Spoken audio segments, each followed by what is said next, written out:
नमस्कार, मैं हूं हरिशंकर व्यास। सेंट्रल हॉल में आपका स्वागत है। हम हिंदुस्तानी बेबाकी से बचते हैं, गोलमोल अंदाज में बात करते हैं।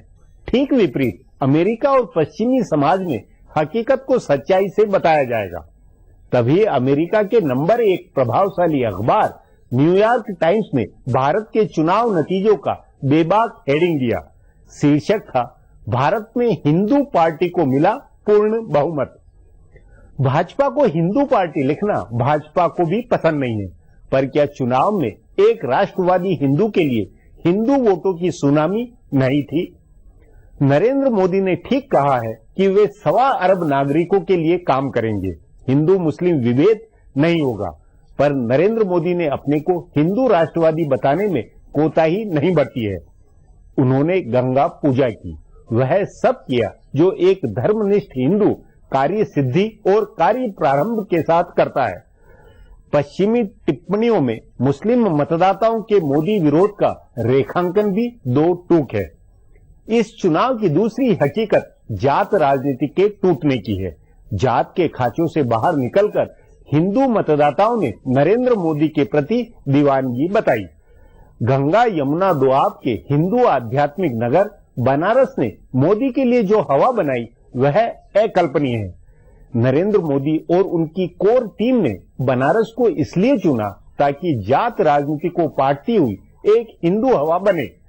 मायावती, मुलायम व लालू यादव का फेल होना सांप्रदायिक ध्रुवीकरण की बदौलत है, तो जात राजनीति के ढहने का भी प्रमाण है।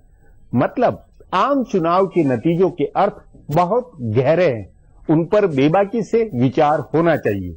आज इस पर चर्चा है, मगर उससे पहले सियासी गपशप और चुनावी सुर्खियां है। शुरुआत चुनावी गपशप से करते हैं। बीजेपी से जुड़े ज्यादातर आला रहनुमा नरेंद्र मोदी की हुकूमत में वजीर बन सकते हैं। पार्टी के माहिरीन जराये के मुताबिक पार्लियामानी बोर्ड के ज्यादातर मेंबर हुकूमत का हिस्सा होंगे। मुमकिना वजीर आजम नरेंद्र मोदी खुद पार्लियामानी बोर्ड के मेंबर हैं। उनके अलावा बोर्ड के मेंबरान में राजनाथ सिंह, अरुण जेटली, नितिन गडकरी, सुषमा स्वराज, वेंकैया नायडू, अनंत कुमार और थावरचंद गहलोत के वजीर बनने पर बहस हो रही है। इनके अलावा अटल बिहारी वाजपेयी, लाल कृष्ण आडवाणी, मुरली मनोहर जोशी और रामलाल बोर्ड के मेंबर हैं। पार्टी के कई नायब सुदूर और जनरल सेक्रेटरी भी वजारत के फितरी दावेदार माने जा रहे हैं। अमित शाह के अलावा राजीव प्रताप रूडी, थावरचंद गहलोत, धर्मेंद्र प्रधान, जेपी नड्डा, वरुण गांधी वगैरह जनरल सेक्रेटरियों को वजारत दिए जाने के इम्कान हैं। पार्टी के कई नायब सुदूर भी वजीर बनने की रेस में माने जा रहे हैं। बीजेपी के जराये के मुताबिक नायब सुदूर में स्मृति ईरानी का वजीर बनना पक्का है। उनके अलावा मुख्तार अब्बास नकवी और सीपी ठाकुर की दावेदारी भी पक्की मानी जा रही है। इनके अलावा 2 और नायब सदर SS आलूवालिया और उमा भारती हैं, जिनको काबीना में लिए जाने की खबर है। पार्टी के खजांची सदर पीयूष गोयल भी वजीर बन सकते हैं और सेक्रेटरियों में पूनम महाजन और भूपेंद्र यादव की दावेदारी बताई जा रही है।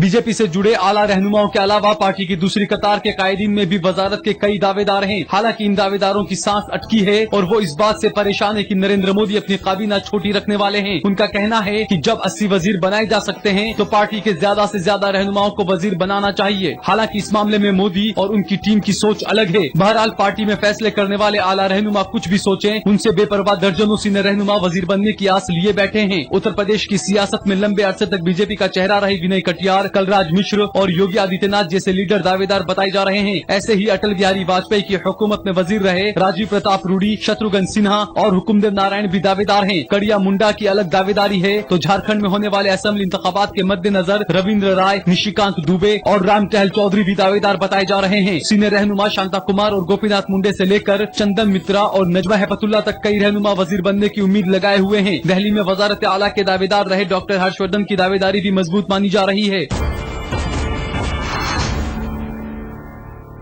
इंतखाबात से कबल बीजेपी ने एनडीए में कई नई हिमायती पार्टियों को शामिल किया और इंतखाबात से पहले दर्जनों की तादाद में दूसरी पार्टियों से लीडर आकर बीजेपी में शामिल हुए थे। कई साबिक अफसरान ने इंतखाबात से कबल बीजेपी का दामन थाम लिया था। अब इन तमाम हिमायती पार्टियों के रहनुमा और बाहर से आए कायदीन और अफसरान को उम्मीद है कि नरेंद्र मोदी की हुकूमत में जगह मिल सकती है। हालांकि बीजेपी जराये का कहना है कि कुछ हिमायतियों को छोड़कर बाहरी रहनुमाओं को शायद हुकूमत में शामिल नहीं किया जाएगा। हिमायती पार्टियों में लोक जनशक्ति पार्टी के रहनुमा रामविलास पासवान, राष्ट्रीय लोक समता पार्टी के उपेंद्र कुशवाहा, अपना दल की अनुप्रिया पटेल, शिवसेना के आनंद गीते व आनंदराव अड़सुल और अकाली दल से हरसिमरत कौर बादल को वजारत दिए जाने के इम्कान जाहिर किए जा रहे हैं। महाराष्ट्र में होने वाले असेंबली इंतखाबात को देखते हुए शेतकरी स्वाभिमान तंजीम के रहनुमा राजू शेट्टी को हुकूमत में जगह मिल सकती है। तमिलनाडु से 1-2 हिमायती रहनुमाओं को हुकूमत में लेने की बहस है, लेकिन उन्हें फिर एवान बाला का रुकन बनाकर लाना होगा, क्योंकि वो आम इंतखाब नहीं जीते हैं। जहाँ तक इंतखाबात से कबल बीजेपी में शामिल हुए वज़रा का सवाल है, तो साबिक दाखिला सेक्रेटरी RK सिंह, मुंबई के साबिक पुलिस कमिश्नर सत्यपाल सिंह, साबिक फौजी सरबराह जनरल VK सिंह और झारखंड के साबिक पुलिस अफसर VD राम का नाम जेर बहस है। बाहर से आए रहनुमाओं में साबिक कांग्रेसी जगदम्बिका पाल और राव इंद्रजीत सिंह से लेकर झारखंड के विद्युत बरण महतो और बिहार में ओम प्रकाश यादव तक कई लीडर दावेदार हैं। अब आज की चुनावी सुर्खियां हैं, ये लीक से कुछ हटकर है।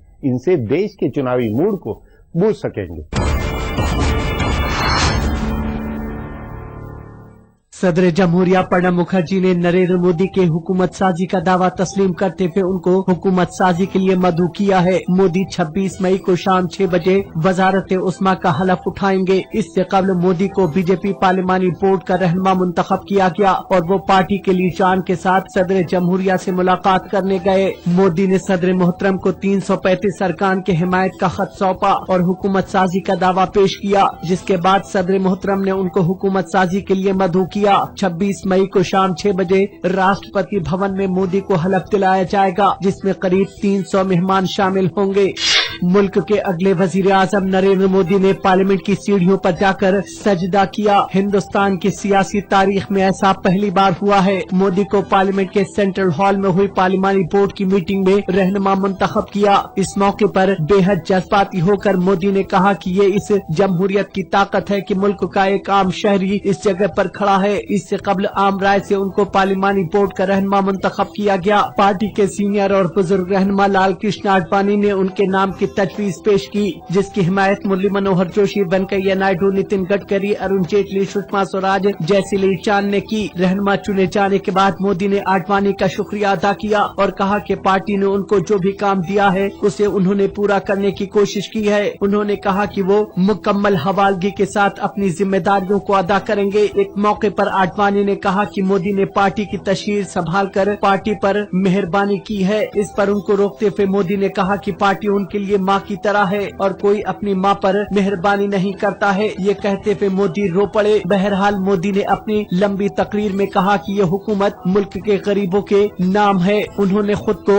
उम्मीदों भरा शख्स करार देते हुए कहा कि गुजरात में ज़लज़ला आया तो उसके बाद रियासत 3 साल में अपने पैरों पर खड़ी हो गई। उन्होंने ये भी कहा कि मुल्क जब से आजाद हुआ है तब से बहुत अच्छे काम भी हुए हैं।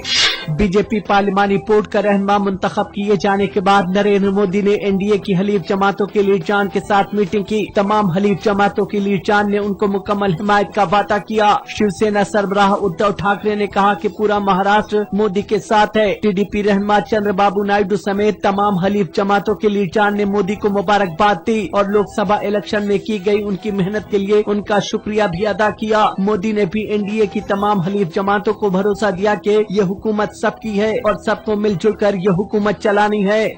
नरेंद्र मोदी के क़यादत में बनने वाली हुकूमत की कैबिनेट को लेकर आज दिन भर मेल मुलाकात का सिलसिला चलता रहा। बीजेपी के कई सीनियर लीडरान ने आज भी पार्टी सदर राजनाथ सिंह से मुलाकात की। गोवा के वजीर आला मनोहर पर्रिकर और गोवा बीजेपी रुकने पार्लियामेंट श्रीपाद नाइक ने राजनाथ सिंह से मुलाकात की। नाइक ने कहा कि नई हुकूमत में गोवा को नुमाइंदगी मिलनी चाहिए। अमेठी में राहुल गांधी से इलेक्शन लड़ने वाली स्मृति ईरानी भी आज राजनाथ सिंह से मिली। बीजेपी के तंजीमी ढांचे के जनरल सेक्रेटरी रामलाल और पार्टी जनरल सेक्रेटरी अनंत कुमार ने भी राजनाथ सिंह से मुलाकात की।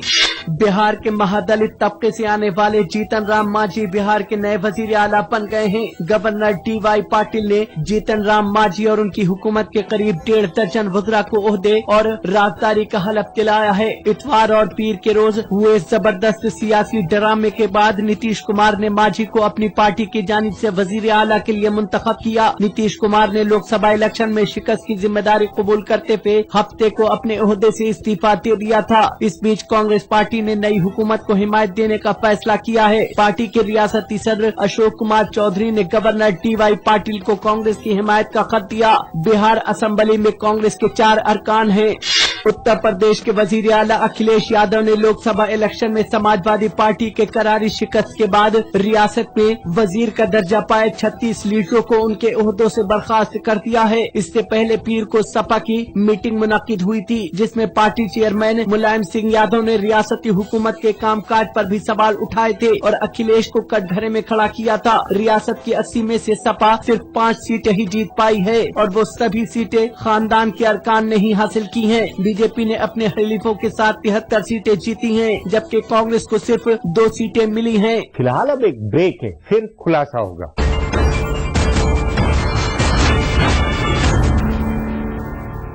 सेंट्रल हॉल प्रोग्राम में एक बार में कई बार चर्चा हुई कि चुनाव में जात राजनीति ढहने वाली है।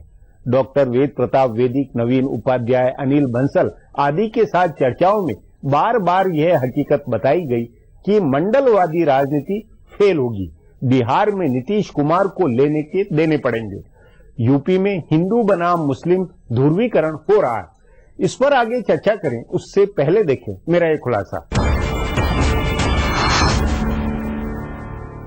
मुल्क और दुनिया के तमाम माहिर समाजियात इस नतीजे पर पहुंचे हुए हैं कि हिंदुत्व का उभार ही वाहिद तरीका है जिससे जात बिरादरी का बंधन टूटता है। 90 के वक्त के आखिरी दिनों में मंडल के बारक्स कमंडल की जब सियासत शुरू हुई थी, तब भी जात बिरादरी के बंधन टूटे थे, लेकिन वो टूटना आर्जी था। बहुत जल्द ही हिंदुस्तानी सियासत और समाज का ढांचा वापस पुरानी शक्ल में आ गया था। बिहार और उत्तर प्रदेश दोनों जगह मंदिर की तहरीक चलाने वाली पार्टी का उभार झाग की तरफ बैठ गया और मंडल की सियासत से पैदा हुई पार्टियों ने सारे स्पेस पर कब्जा कर लिया। अलग अलग तरीके से यह सियासत मुल्क भर में दोहराई गई। तमिलनाडु, कर्नाटक और आंध्र प्रदेश जैसे तरक्की याफ्ता सूबों में जात बिरादरी पर मबनी पार्टियां बन गई और काफी हद तक कामयाब भी हुई। तरक्की याफ्ता सूबों में भी पार्टियों को जात बिरादरी के रहनुमाओं की जरूरत पड़ने लगी। अब एक बार फिर जात बिरादरी का बंधन टूटा है। जात बिरादरी की सियासत करने वाले तमाम इलाकाई हार कर हाशिए पर पड़े हैं। शुमाली हिंद के इलाकाइयों में मुलायम सिंह से लेकर लालू प्रसाद और नीतीश कुमार से लेकर मायावती और जुनूब में रामदोस से लेकर वाइको और विजयकांत से लेकर चिरंजीवी तक सबका सुपड़ा साफ हो गया है। एक या दो बिरादरियों का इत्तेहाद करके इन रहनुमाओं ने जो तिलस्म रचा था वो टूट गया है। लेकिन 90 के दौर और हालिया दौर में एक फर्क है। उस वक्त पोलराइजेशन सिर्फ हिंदुत्व के नाम पर था, लेकिन इस बार हिंदुत्व के साथ साथ तरक्की एक बड़ा फैक्टर बना है। हकीकत में नरेंद्र मोदी ने शुरुआत तरक्की के नाम पर ही की थी। उन्होंने अपने गुजरात को एक मॉडल बताते हुए उसे मुल्क की आवाम के सामने रखा और कहा कि वो तरक्की की बुनियादी सोच को मुल्क भर में सही साबित कर देंगे। बाद में जरूर इसमें हिंदुत्व का मुद्दा भी शामिल हुआ और आखिर में जाकर जात बिरादरी की बिना पर भी पोलराइजेशन हुआ। लेकिन जात बिरादरी का ढांचा टूटने का जो मामला है उसमें हिंदुत्व और तरक्की दोनों की बराबरी की हिस्सेदारी है। तरक्की गुज़िश्ता करीब 7-8 साल से जात बिरादरी का पैमाना तोड़ने में कारगर पहलू बन रही है। उत्तर प्रदेश, बिहार, मगरबी बंगाल, उड़ीसा, कर्नाटक, तमिलनाडु वगैरह सूबों में मुकम्मल अक्सरियत से इक़्तिदार में आना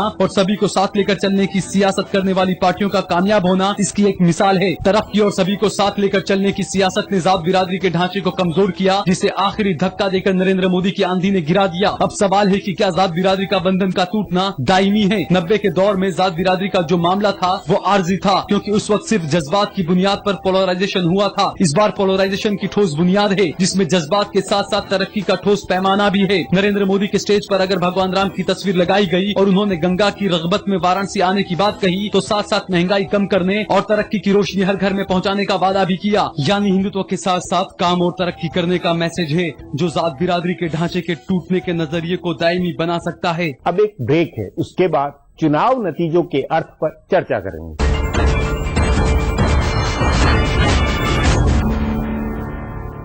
यह कोई मामूली बात नहीं है कि मुस्लिम मतदाताओं ने नरेंद्र मोदी को रोकने के लिए कस्में खाई, फतवे जारी हुए, थोक में एक मुश्त वोट पड़े और बावजूद इसके नरेंद्र मोदी की सुनामी निकली। बिना मुस्लिम वोटों के भाजपा को अकेले पूर्ण बहुमत मिलना ऐतिहासिक और अकल्पनीय हकीकत है। इस पर चर्चा के लिए आज मेरे साथ वरिष्ठ पत्रकार डॉक्टर वेद प्रताप वैदिक है।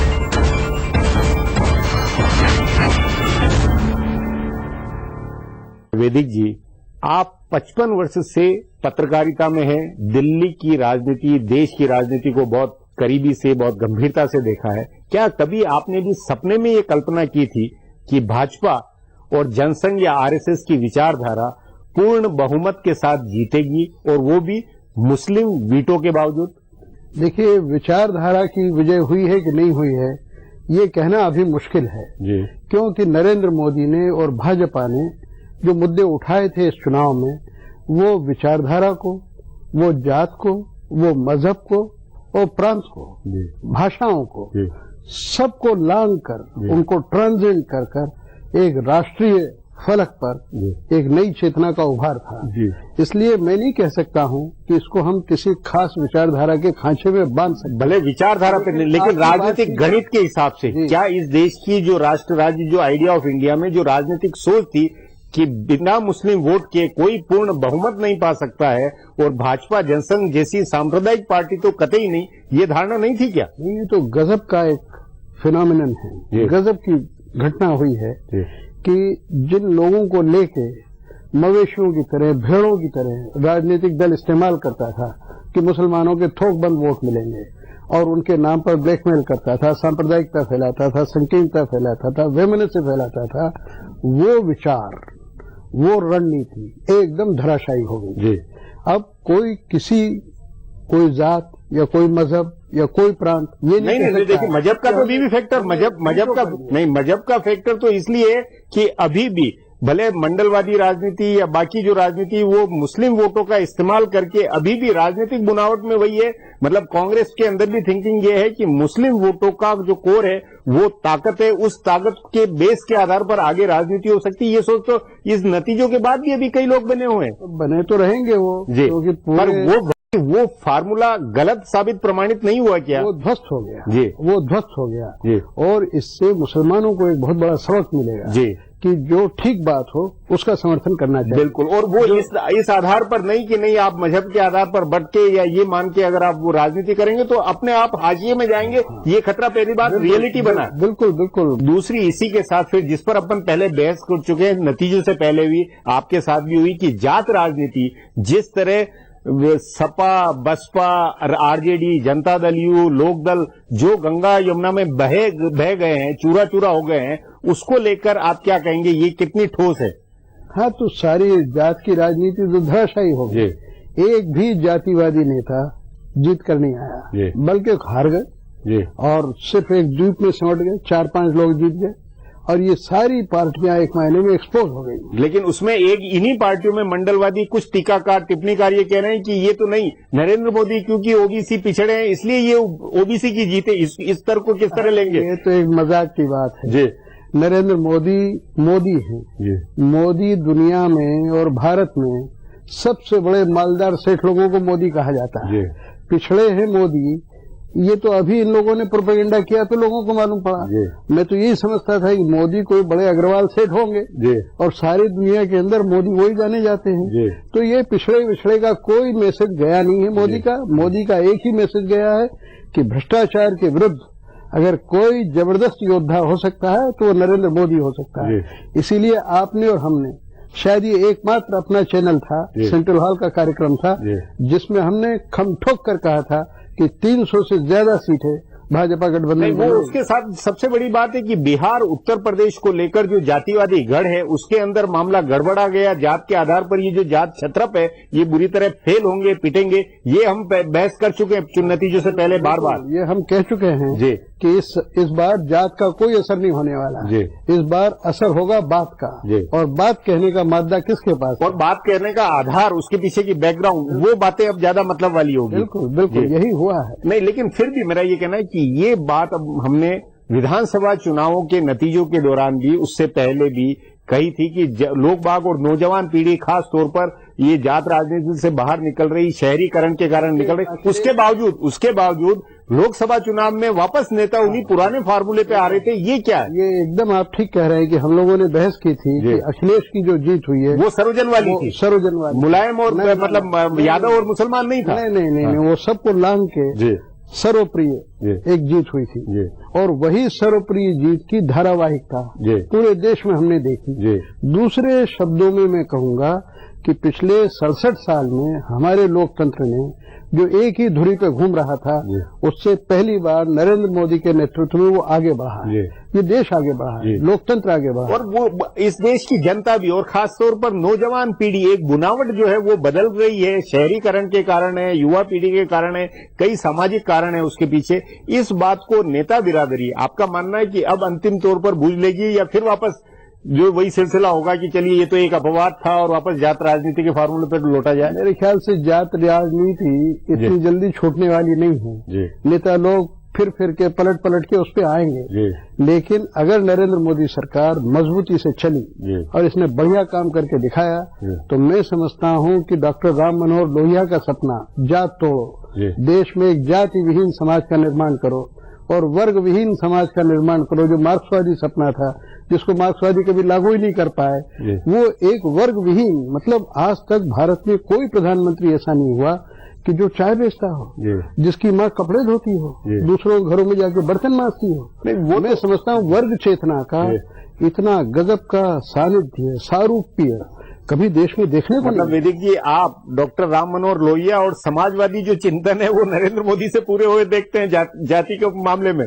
बिल्कुल, ये तो है ही है। और ये जो खाटी जो समाजवादी जो लोहिया जी के चेले थे, भले शरद यादव, नीतीश कुमार, लालू यादव, मुलायम सिंह, उनसे निराश होकर अब आप उधर देख रहे हैं? नहीं, मेरा तो देखो एक बहुत ये सोच है कि लोग जातिवाद में फंस के डॉक्टर लोहिया को भूल गए, महात्मा गांधी को भूल गए, महर्षि दयानंद को भूल गए। जो आर्य समाजी लोग हैं वो भी जात का नारा लगाते थे, समाजवादी लोग भी जात का नारा लगाते थे, लेकिन डॉक्टर लोहिया ने पिछड़ों को आगे बढ़ाने की बात सिर्फ इसलिए कही कि जात टूटे तक। हाँ, तो उससे जात जोड़ो हो गया, जात तोड़ो नहीं हो गया। पहली बार नरेंद्र मोदी ने डॉक्टर लोहिया का भी काम किया है और गुरु गोलवलकर जी का काम भी किया है, दीनदयाल जी का काम भी किया है और जयप्रकाश नारायण का काम भी किया है। सब लोगों को जोड़ के एक पूरे देश को जोड़ के एक नया भारत बनाने की कल्पना है।